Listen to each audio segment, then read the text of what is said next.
ভবিষ্যতে বিভিন্ন ধরনের সরকার আসবে, বিভিন্ন রাজনৈতিক পট পরিবর্তন ঘটবে। জুলাই গণ অভ্যুত্থানকারীদের প্রোটেকশন আমাদের নৈতিক দায়িত্ব।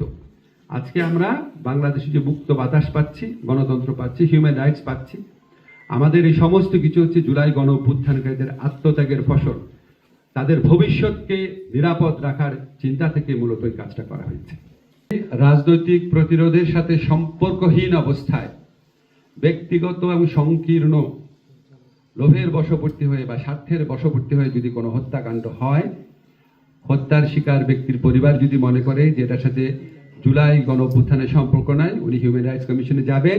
হিউম্যান রাইটস কমিশন যদি তদন্ত করে দেখে যে সত্যি এটার সাথে এই জুলাই গণ অভ্যুত্থানের কোনো সম্পর্ক নাই, তাহলে ওনারা যে রিপোর্ট দিবে এটা আদালত পুলিশি রিপোর্ট হিসেবে গণ্য করবে।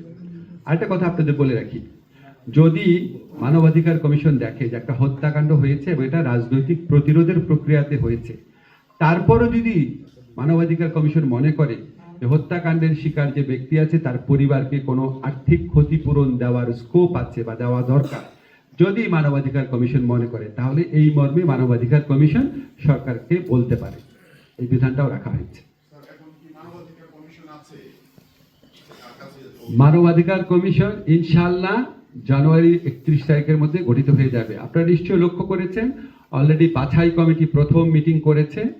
পত্রিকাতে সম্ভবত আজকে বা কালকে বিজ্ঞপ্তি চলে আসার কথা। আমার যতটুকু ক্যালকুলেট আমি করতে পারি, 31 জানুয়ারির মধ্যে আমরা বাংলাদেশের ইতিহাসে সবচেয়ে শক্তিশালী, সবচেয়ে ক্ষমতাশালী এবং সবচেয়ে ইনশাআল্লাহ সবচেয়ে কার্যকরী মানবাধিকার কমিশন গঠন করতে যাচ্ছি।